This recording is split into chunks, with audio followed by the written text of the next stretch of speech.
So welcome to all of you, wherever you are. My name is Gabriel Saez. I'm the Executive Director of the Roble del Sur Foundation. Thank you for joining us today. As I said, and as an exception in our activities, this meeting will be conducted entirely in English. So if you need the Spanish or Portuguese interpretation, you should move to the proper channel. As we have also requested in Spanish, your microphones have been muted and we ask to turn your cameras off as well to avoid distractions. If you have questions for our distinguished guest today, you should privately direct them to me using the Zoom chat. For technical questions, please contact Pablo Spielman. Técnicos, por favor. Da mesma forma. For exchanging comments, as long as it is done in a respectful way. If someone does not agree with any of these stipulations, he or she is welcome to leave. If someone acts improperly, he will be removed from the meeting. Let me introduce Grupo Roble first. Created in Argentina in January 2015, Grupo Roble is a group of friends and members of the Church of Jesus Christ of Latter-day Saints who seek to promote civic engagement among the LDS people. Our initial focus was on supporting those saints involved in the public sphere who, because of their public presence, pay a high and very particular social price, even among their brothers and sisters and family members. Soon, our work evolved to include a sustained effort to provide experiences, training, and when possible, concrete opportunities for the LDS to become active in politics, the civil society, business, and academia. Our main focus now is to develop this particular type of willingness, civic commitment, and abilities among the LDS women and youth.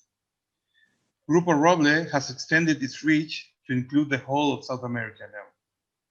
We have members and activities carried out or in planning in every country of our region. For the purpose of supporting our activities, in 2020, we have established the Roble del Sur Foundation, headquartered in the state of Utah in the United States of America. During this process, we have had many opportunities to meet and discuss our purposes and aims with many political, intellectual, and economic leaders.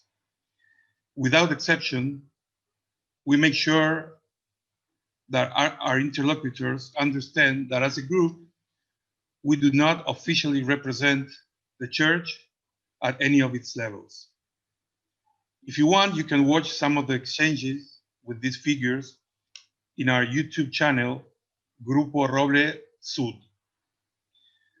Also, because of the different nationalities, backgrounds, ideologies, and party preferences, we do not support nor oppose any political force in any of our countries. Individually, of course, all our members maintain their ideas and participate in whatever spaces they choose. Our common features are our values, including integrity and love for one's country, and the desire to cultivate, first in ourselves, the civic virtues our society so desperately needs. This year, we organized a series of conferences under the title of Indispensable Conversations for 2020. In those conversations, we discuss our region's relationship with China, the importance of the family, a common development strategy for South America, the fight against infant malnutrition, and the opportunities and challenges presented by the bioeconomy. Today's meeting is a very telling sample of the goodwill on the side of the political, academic, and economic figures we have encountered along the way. It is also the last of those conversations for the 2020 year. For it, we chose not a national or a regional approach, but a very personal, almost intimate one. And although our guest developed his career in an entirely different setting, many of the challenges he faced will also be on our way if we decide to serve our countries and societies as he did. This occasion is the result of a single man's effort. I speak of our brother, friend, and mentor, and the secretary of the Roble del Sur Foundation, Kent Burton. Kent is a recognized policy expert on energy, natural resources, and environmental issues with over 30 years of experience in Washington, D.C. He has advised Fortune 500 corporations, national trade associations, and political campaigns, and served as Assistant Secretary of Commerce for Oceans and Atmosphere under 2 American presidents. A native of Utah, he has served 2 full-time missions for the Church of Jesus Christ of Latter-day Saints in South America, one in Venezuela as a young man, and recently in Argentina with his wife, Winnie. Kent is a member of the Romney Institute Executive Board at the BYU Marriott School of Business and holds a Master of Public Administration from Harvard University. I will now ask Kent to introduce our distinguished guest. Immediately after, Governor Herbert will present some remarks, and then we will have a Q&A session. I have already indicated how to present your questions, should you want to do so. Kent?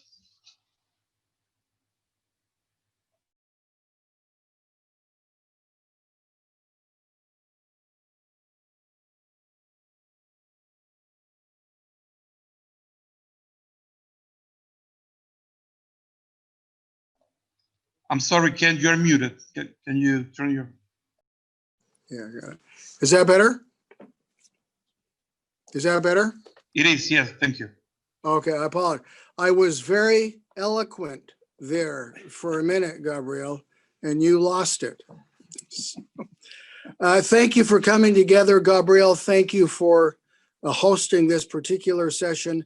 I am delighted at the opportunity. Permitirme ser el anfitrión de esta reunión. Governors of the United States, and by several indicia, the governor of the strongest economy right now in the United States, namely the state of Utah.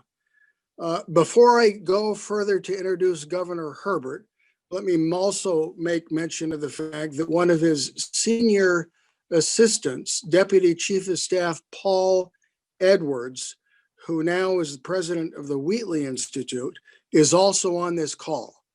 And we recognize his contributions to Grupo Roble. We recognize his contributions also to the governor and to the state of Utah. Let me just say a few things about Governor Herbert. He took office in 2009, about 11 years ago, and he is the longest serving governor in the United States. In addition to being governor all this period of time, he has also served as the chairman of the National Governors Association. He is right now the president of the Council of State Governments and also the chairman of the National Western Governors Association. He is very much a Utahn, having been raised in Utah County. He attended the University of Utah. He served a mission for the Church of Jesus Christ of Latter-day Saints. And you can't talk about Governor Herbert without talking about his membership in the church. While his professional life has been characterized by work in real estate and politics, he is first and foremost a husband, a father, and a member of the Church of Jesus Christ of Latter-day Saints, having served a mission in the Eastern States mission in late 1960s. 66 through 68. There you go, 66 through 68. As a governor, his track record is spotless. As I mentioned a moment ago, the state of Utah has regularly been the object of great praise, frankly, consistently being regarded as one of the best economies of any state, one of the best incubators for new businesses in all of the United States. And very recently, a publication called American, what was it, Governor? Gordon? American Economic Forum. American Economic Forum went out of its way to sing praises to the strength of the economy in the United States, notwithstanding the fact that we have undergone months of economic incubation, one might say, owing to the coronavirus. In spite of that, the governor has been relentless in urging economic growth and presiding over a thriving economy. And for that, we have a population in the state of Utah and companies that work in the state of Utah, but have important populations of workers elsewhere. They're grateful for the state and for the governor. Governor, thank you for being with us. We're going to encourage you to take several minutes, as many as you may want, to make remarks, and then I know there are many questions waiting. Governor Herbert. Well, gracias, Senor Burton. I'm grateful for that more than generous introduction. I'd say, hola, mi amigos. Buenas tardes. I'm honored to be with you today and to talk about, let's just call the topic leadership, and really share with you some of the lessons that I've learned. I certainly have not got all the answers.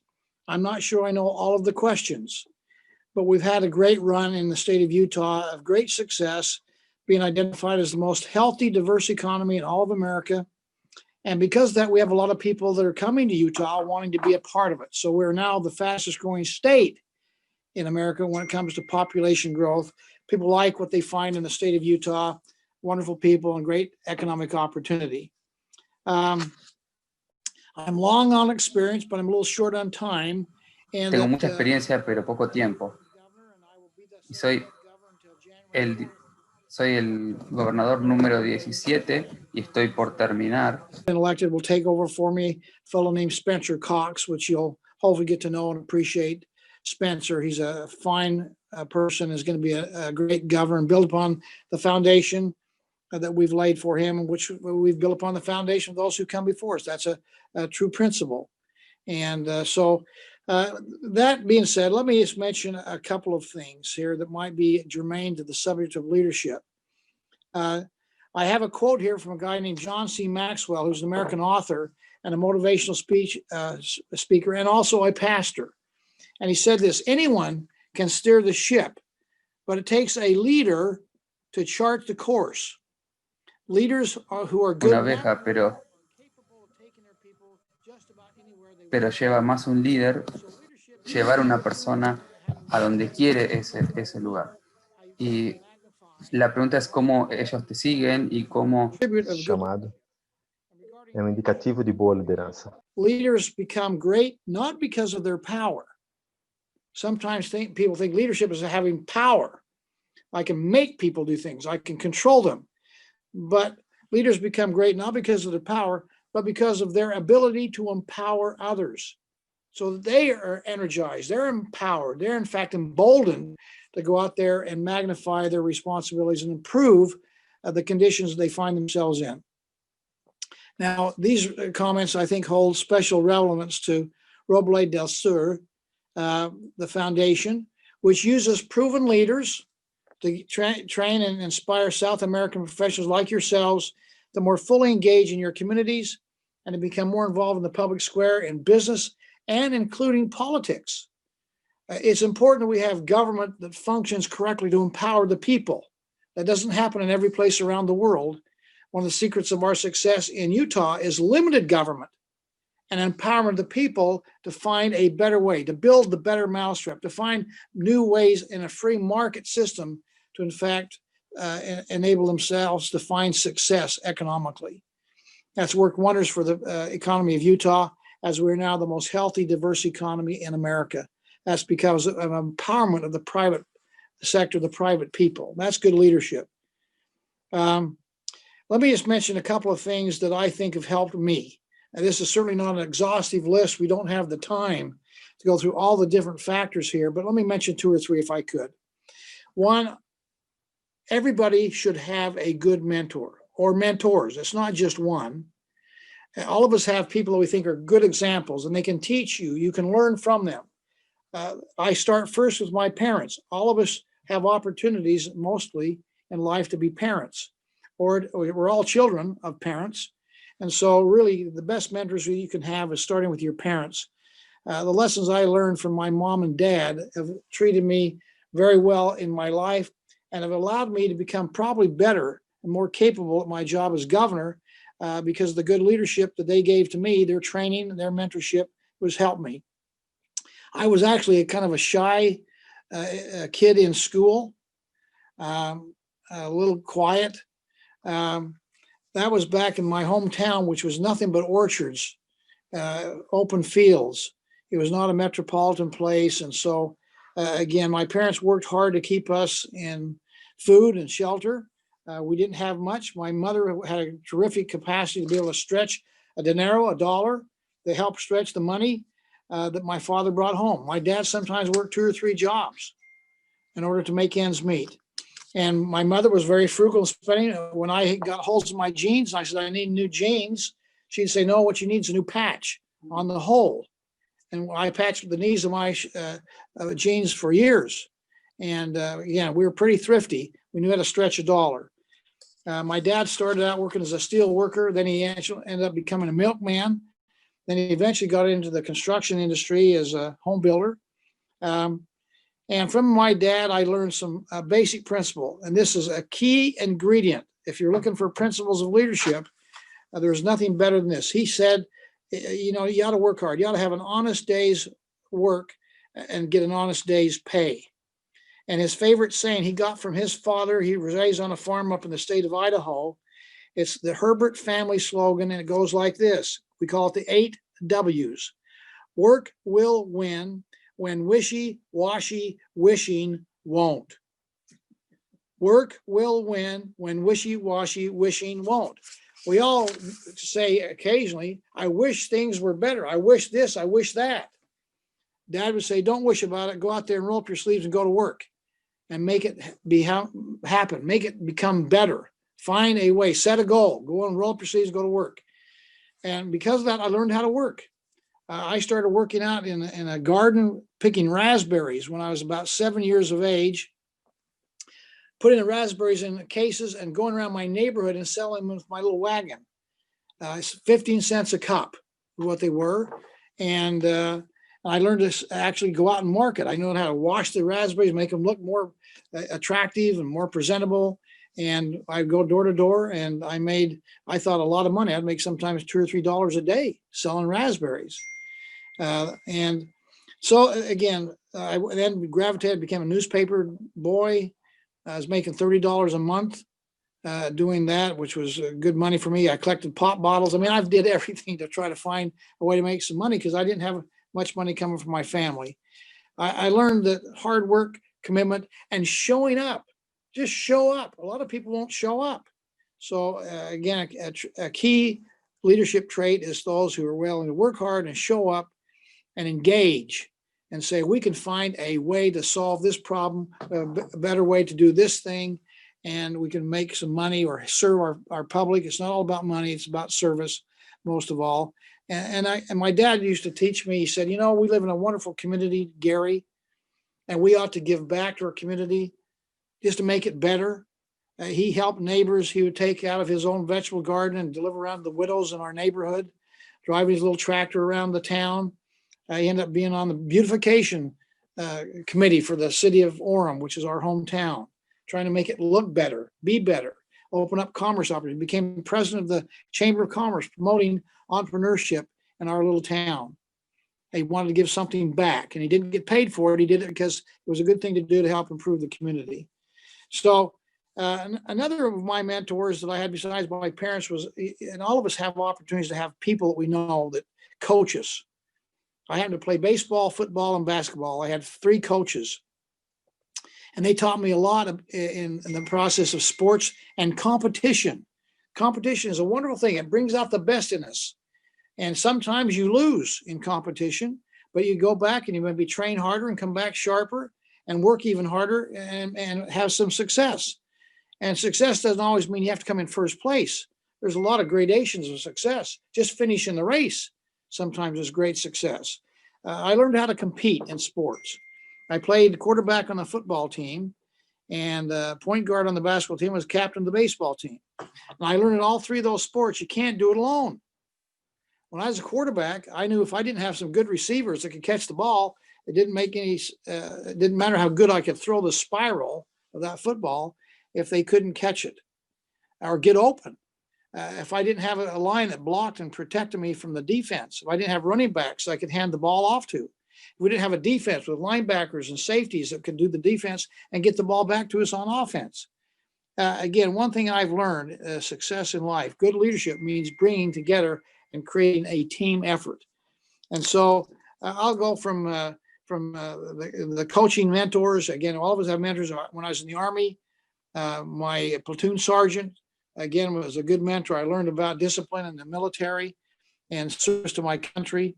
Again, I've had teachers, whether it be in church leadership positions, of teaching me good principles in elementary and junior high and high school and college, teaching me information that helped me develop talent and characteristics and traits which help me in leadership roles. I have a great wife who's a big support to me. So mentors, we all have them. If you don't have them, find them and listen to what they've got to share with you from their life's experience. And second point is you've got to surround yourself with good people. As I talked about football, the best team we could have would be the best people we could have around us. Well, team is the same thing in business, the same thing as in government. We've had great success in the state of Utah because I've assembled probably the best team ever by a governor in the history of the state of Utah. I've got people that are a lot smarter than me, all of us working towards a common goal of making the state of Utah as successful as it can be. The best quality of life, economic opportunity, a great place to live, a great place to do business, to start a business, a great place to live just because of the high quality of life. Utah leads the nation in volunteerism, leads the nation in charitable giving. That's a characteristic of the people of Utah, which again makes us a wonderful place to live, which all of us can help give back to our communities. My dad said, give back to make it as best of a place as you can possibly make by your own contributions. Anyway, my team here at the state of Utah, I have a great dedicated staff. I've got leaders in my divisions and my departments, my agencies, all working towards a collective goal. Other elected officials in government, whether it be in the legislature or local government, mayors of cities, councilmen, all again working towards making their communities. We have 248 cities. We have 29 counties, all helping us become a healthy state.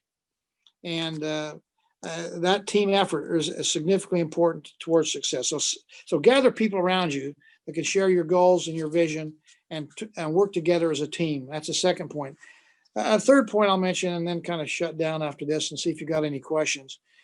You've got to have some principles and you've got to have kind of some guide rails that keep you on the straight and narrow path. Integrity is one of a significant importance. You've got to be honest. And in politics, sometimes it's a little harder for politicians. They want to say what the crowd they're speaking to at that time wants to hear. That sometimes can put you on the slippery slope of being dishonest, not genuine. And so we've tried to make it a practice in our administration to make sure no matter what the news is, to tell the truth. And those principles help guide us. Henry Ward Beecher, a 19th century reformer, said this: expedients are for the hour, but principles are for the ages. Government by whim is not so whimsical. It's a prescription for failure. So if you're just doing, well, whatever feels good today, and not think about tomorrow. The principles ought to guide. I'll give you some principles that I've used to guide the state of Utah. This is not any rocket science, by the way. This is basic principles to how you should govern and how you can have an effective government and empower the people. The principles that have guided me in running the state of Utah have been: one, we focus laser-like, number one, on the economy. If you can have a healthy economy, everything else kind of falls into place. So that'll be every elected official's focus. How can you make the economy work for everybody so that everybody has an opportunity to pay their way, to find ways to in fact, receive remuneration, to put food on the table and a roof over your head, and opportunities for yourself and your family. In order to do that, we've set also as a goal, we want to have lower and consistent, predictable taxes. Some states and some parts of the country, they're up and down. And that means the private sector has a hard time predicting what's going to happen. What are going to be the rules of the game, in a year from now? We don't do that in Utah. We're very predictable and consistent. We haven't raised taxes in 20 years. We have now the lowest tax obligation under my watch in the last 17 years. So having lower and consistent tax rates, predictability is important. We have fewer regulations. We've tried to have an open marketplace and fewer government impediments, regulations.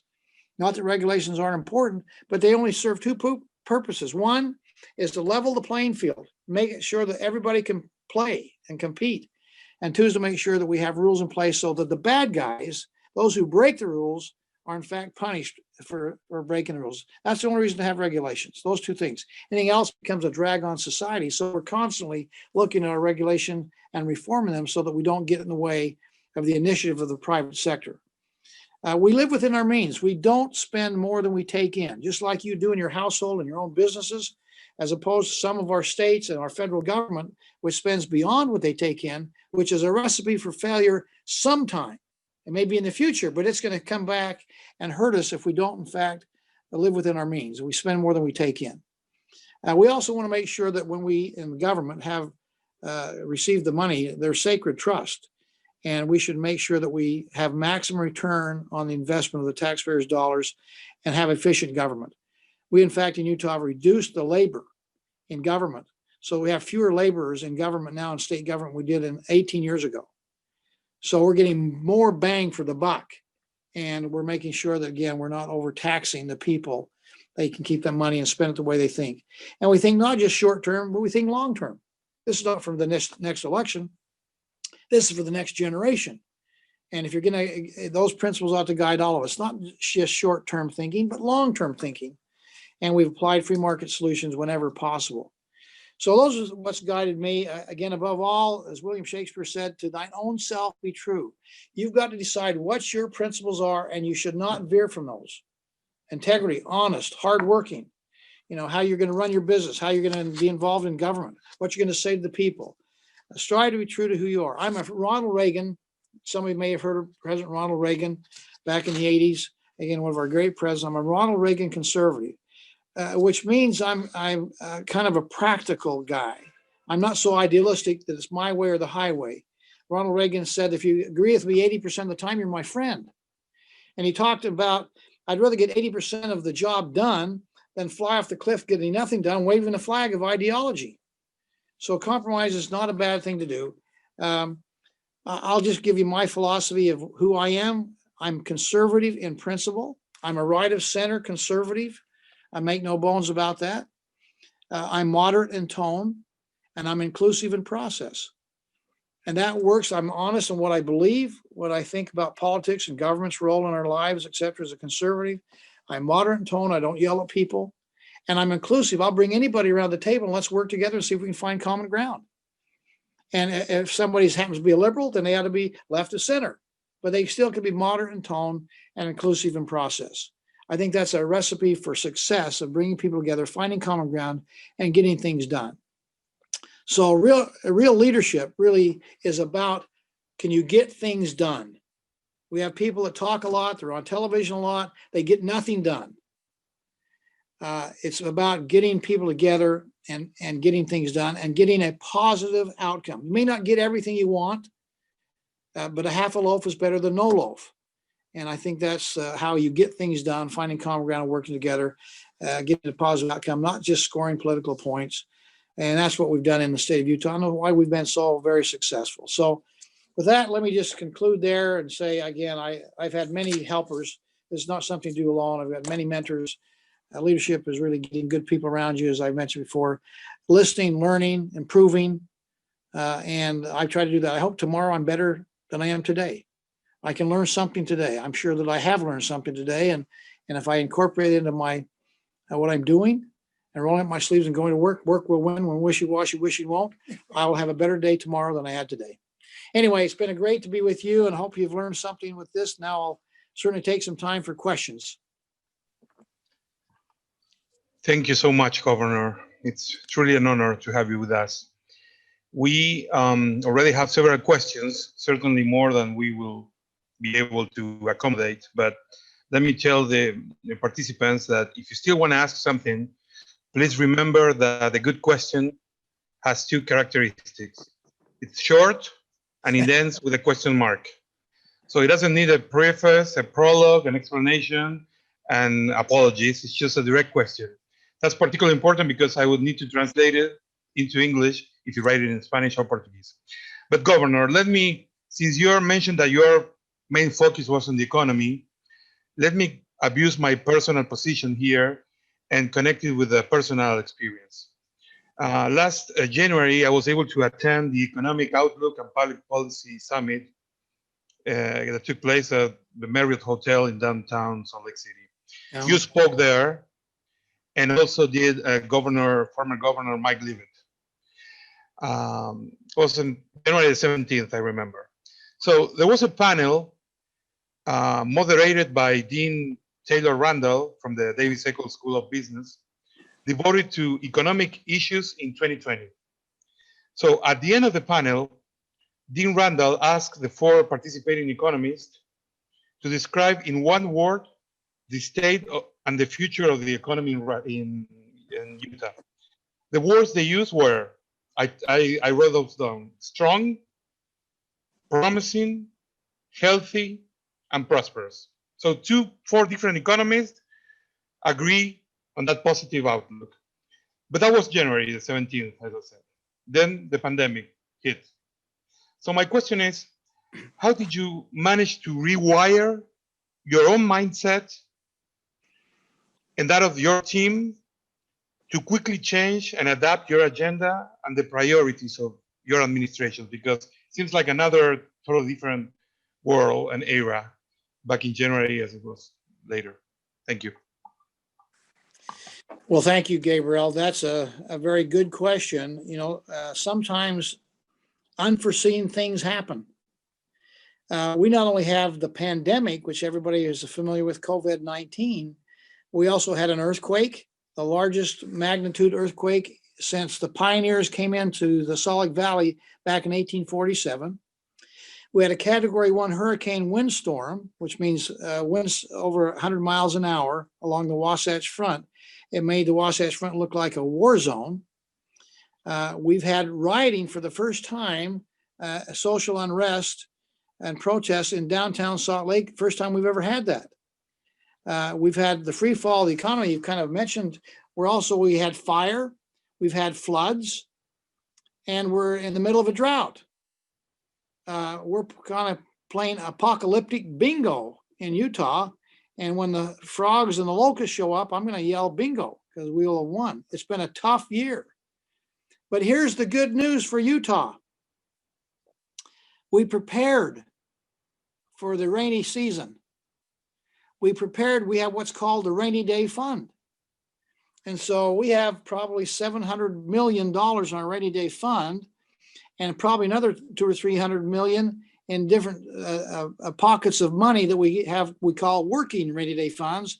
For example, construction projects, which we can pull off and not do and put the money in another area. They're one-time monies, rainy day funds. And so we have a lot of money saved up for whatever the circumstance may find itself to be, the surprise. And we also run a very efficient government, so we don't bleed a lot of money out of the economy. And although we've had a precipitous fall, like every place else in the world, and certainly in America, we are now back up. We have more people engaged in the economy in Utah now than we had pre-pandemic. So go back to March, we have more people engaged now the 1st of December. That includes people looking for work, finding opportunities out there, jobs that are available, and an unemployment rate which is now back down to 4.1%. Now, 1st of March, we're at 2.3%, which is the lowest in our state's history. But we're now trending in that same direction. And we get together and we say, okay, we have a problem. It's like we have a hole in the dike. We're flooding somewhere. What can we do to plug the hole? We found opportunities for us to improve tourism, because our wide open public lands are safe places during a pandemic to actually people to go. Even though our hospitality industry is down, we've tried to bolster it with other things. We've tried to do more takeout, more curbside delivery to help our restaurants.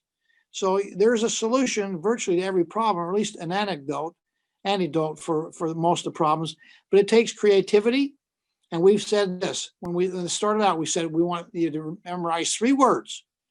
We want you to adapt to the new circumstances. You have to adapt or die.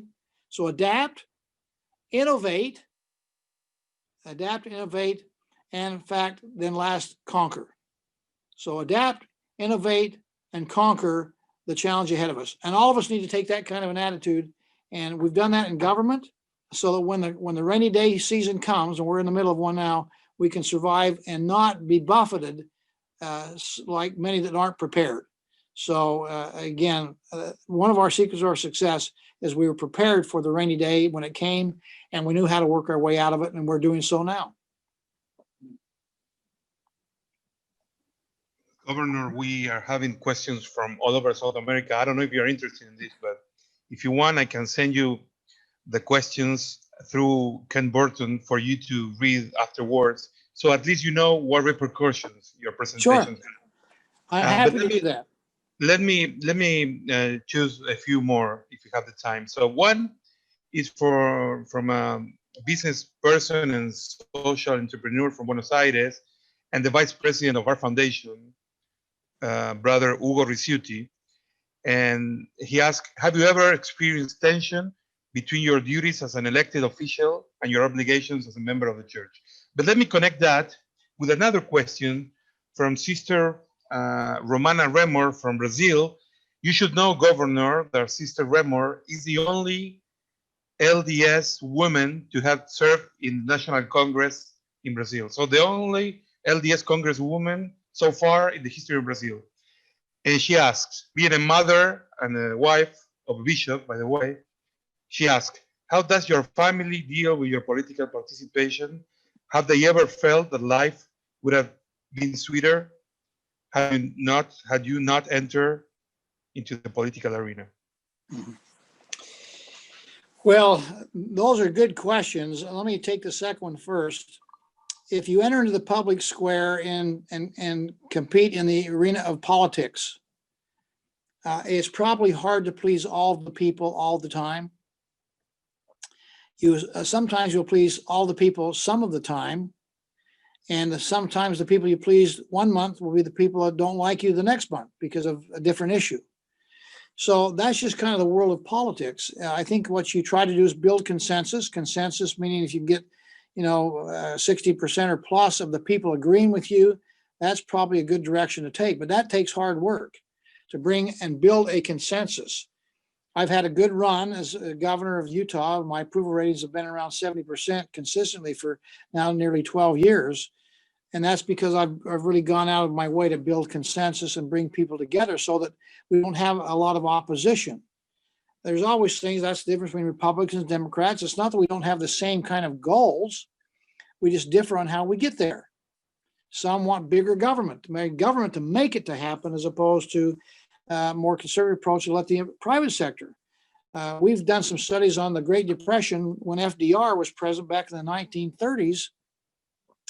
And we believe that, in fact, him trying to have government involved in so much actually prolonged the Depression for about 6 or 7 more years than necessary. Some would say that President Obama, because he tried to get government involved to solve the problem in the Great Recession, rather than let the private sector, maybe prolonged it.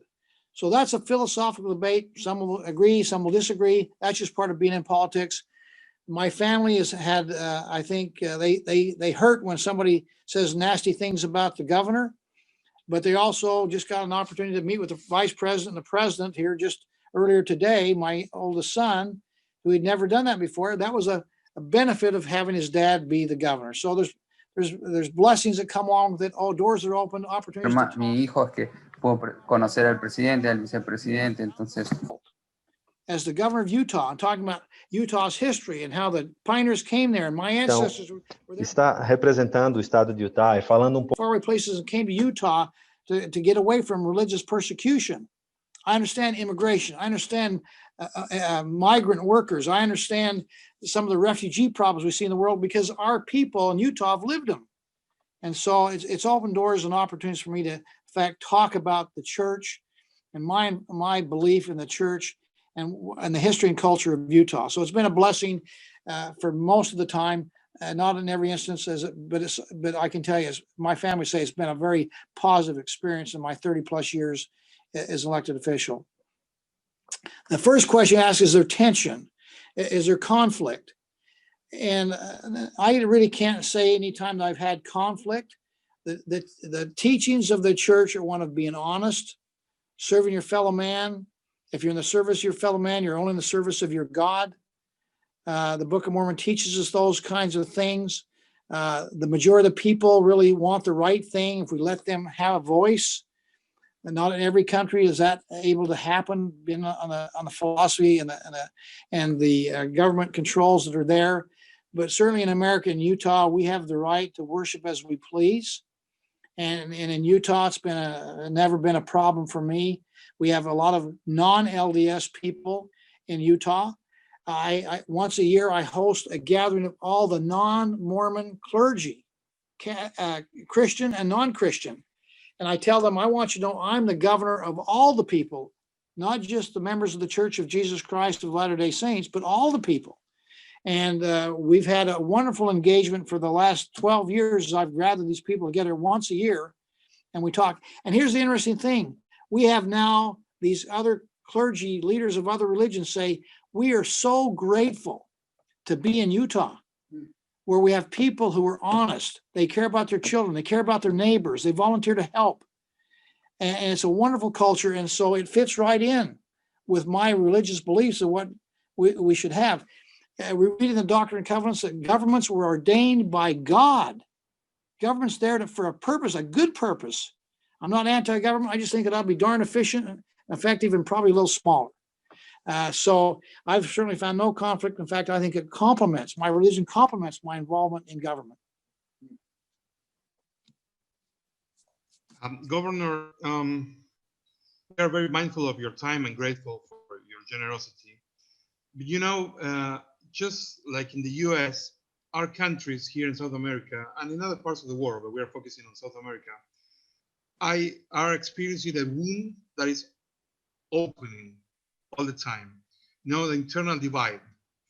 Brazil has its own version of it. Colombia, Peru just changed a president. Colombia had a very difficult situation. Venezuela is a case of its own. Argentina was also divided. Sometimes it seems like Paraguay and Uruguay are the two exceptions. But even Chile, a historically very stable country, has had some serious incidents last year, and just a few weeks ago underwent the public decision to see if they would, for the first time, change the constitution. So there are a couple of brothers from Chile, Oscar Chavez and Sergio Roa Prado, who ask basically the same question. I'm going to choose Oscar's version, which is, what is your opinion about the political divide and how to lead in that type of environment? Well, of course, it's one thing for a governor, another thing just for rank and file people, but still. There are differences in our responsibilities and the roles that we play. If you're an elected official, if you're just a citizen wanting to do good and support an elected official, there's a lot of ways to contribute to your community. One is to run for office. The other is to help somebody else run for office and support them in that endeavor. And we don't always win, but we contribute by adding to the discourse. So, getting involved, I think, is a very important aspect of what we need to do. And there's certainly going to be division in the ranks. People have different points of view. Here's what I would suggest to all of us. A famous professor at BYU who wrote a book on the 7 habits of highly successful people, Steve Covey, passed away here a few years ago. Good friend of mine, but he had one of his great principles: to start with the end in mind. Start with the end in mind. What are we trying to accomplish? If you sit down, Republican and a Democrat, a Libertarian, a socialist, whatever it may be out there, you say, let's start with the end in mind. What is the end in mind? What is our goal? We don't really differ in the goal, the end game. We want people to be happy. We want people to be successful. We want opportunities for our children, a great quality of life, economic opportunity, jobs to pay our way. No, most people do not want to be kept by government or by their neighbor. They want to be able to pay their own way. They want to have a job. And that's just, I think, natural inside, innate in us, that man will work by the sweat of his brow. That was said in the Garden of Eden. And it's from that time forward, we've been working, or we should be. So we don't differ on the goals. We sometimes differ on how we get there. What's the pathway to get us to the end result? And I'm more of a small government, and let people empower themselves to find opportunity in a free market situation. I believe in the voice of the people. Let the people speak, and they can choose the way. They can choose the leadership, and who they think will take them to the promised land. Others would say government has to redistribute wealth. People that are wealthy should give some of that money back to the poor. I think that disincentivize people to actually work extra hard and to become wealthy. And we find mostly wealthy people in America, and we have a lot of them, give away most of their money. They're generous with the money, and they find ways to give monies to foundations and charitable causes. And certainly in the church, we know about 10% of our money goes to tithing to help with missionary work and helps with the church and the building up of the kingdom. That's part of why we work hard. And that helps benefit the church as we pay our tithing. We donate that money. Well, the same thing works in the private sector too. So again, let's find the common ground. Let's start with the end in mind, and then we can debate how's the best way to get there. That's a healthy and an honest debate. Governor, again, we have questions for every single country in South America. But let me present you this final one. If you want to stay with that because you have felt the Latino warmth coming from South America, you can. But we also are ready to I've got another 10 minutes. So you can fill it up with 10 minutes. Okay. You got well, questions. it is mainly up to you. But this is a question from Alfredo Salas. Alfredo is the director of communications for the church in the South America South area, including Chile, Paraguay, Uruguay, and Argentina. He's also a former mission and stake president and area authority. And he asks, considering the whole of your political career, what is your greatest regret? And what is your most important but generally unacknowledged achievement? I'm saying something that is, the economy and all that is visible and tangible. But what are your little secrets, so to speak, your regrets and your achievement that is not recognized? Well, if I had any secret regrets, I wish I was a better father and a better husband. We ought to make sure that we keep our priorities straight. I have 6 children. I have 17 grandchildren. I'm going to be a much better grandfather than I was a father. So there's some regret there. Again, we try and we fail and we pick ourselves up and try to improve. So if I had anything, I wish I'd been a little bit better in those areas of my home. That being said, in my political career, in my business career, you do have the ups and downs. You have the successes and the failures. I wish there's a few bills that I probably should have vetoed as governor, and trying to accommodate and appease may not be the right word, but it's the best one for right now, the legislature, because of other issues we had going on, and try to get people to come together.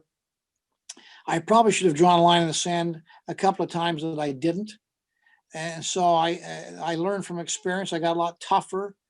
the longer I was governor, and how to deal with the legislature and the separation of the powers we have here in America between the legislative branch and executive branch are real. And sometimes you have to be a little tougher. And I got tougher over time. I wish I'd been tougher in the beginning. So that's probably a little bit of a failing I had. Probably one of the things that I've done very well that nobody knows about. And that is I've appointed 105 or 106 judges to the bench. And, and again, in America, we have the executive and legislative branch and the judiciary. And the judiciary is extremely important because that's how you interpret the laws that are created by the legislature. The executive branch has to execute under those laws. And what I don't stand for is any kind of activism from the bench. Now, we see some of that on the federal bench. In fact, too much of it. On the federal level, it's been politicized too much. So you actually hear terms like, well, that's a conservative court versus a liberal court. It should just be the court. It shouldn't matter whether a person's a Democrat, a Republican, conservative, liberal. It's a matter of interpreting the law and applying the facts of the law and getting a decision. If you don't like the decision, then have the legislature, the Congress change the law. So I've been very determined to make sure that when I appointed these people to the bench, that they understood that principle. I didn't care about their religion. I didn't care about their politics. I did care about how they made decisions and how they would base that decision. So something nobody ever asked me for, even one time on my campaign trail. I've run 3 elections as governor. Not one time anybody asked me what I was going to do to how I would appoint people to the bench. And yet it's one of the more important things that I do that nobody knows about. And I'm very, very grateful and proud of our success on the judiciary. We have a great court in the state of Utah. Well, and it is obvious that it's a very important dimension of politics and social life in the whole of the country. That's the current debate. Governor, you choose if you answer the question, but you should know that Catherine Sarmiento, this is a psychologist from Colombia, asked something that is also common, and it has its own version, I'm sure, in Utah, even in Utah. What strategies did you use to prevent and fight corruption? When we say corruption here, it's something very crude and overwhelming even. But we don't want to idealize Utah as a paradise because human beings live there, even if they are Mormons and they are doing their best. But still, corruption is inherent to any community, human community. What did you do? Well, again, an ounce of prevention is worth a pound of cure. So preventing it from happening in the first place makes it a lot easier to control corruption. Again, we live in a state where the people are, in fact, very decent souls. They're good people. They care about their neighbors. And that's not just the members of the church. It's all people, all denominations. I mentioned to you, I get together with all the non-Mormon clergy, Christian and non-Christian alike. I light the menorah during the Hanukkah. I in fact, celebrate Diwali for the Hindus. We celebrate Christmas for the Christians. We celebrate things that elevate us as people. Our slogan in Utah is life elevated. We ought to be doing everything we can to improve people's lives, to elevate them. And it's not just their physical side, but their spiritual side. And so we have a culture of that in Utah, which makes it easier for us to prevent corruption. We venerate those who are honest. We reward those who, in fact, obey the rules. And we all believe, again, in the Steve Covey principle of win-win. I find a way for you to win. I find a way for me to win. We have more success. And the synergy that comes from us working together is palpable. You can actually taste it and feel it. So again, that's the way you stop corruption, is you prevent it from happening in the first place. The second thing is, in fact, when you find corruption, you punish it. You don't get bought off. We've had people at the highest levels of government that have, in fact, paid fines, have gone to jail, and so if we find corruption or people breaking the law, nobody in America, nobody in Utah is above the law. And we have governors that are actually in prison in some of the states because they broke the law. that sends a real strong message to the people coming behind. Don't break the law or we're going to lock you up too. I don't care if you are the governor.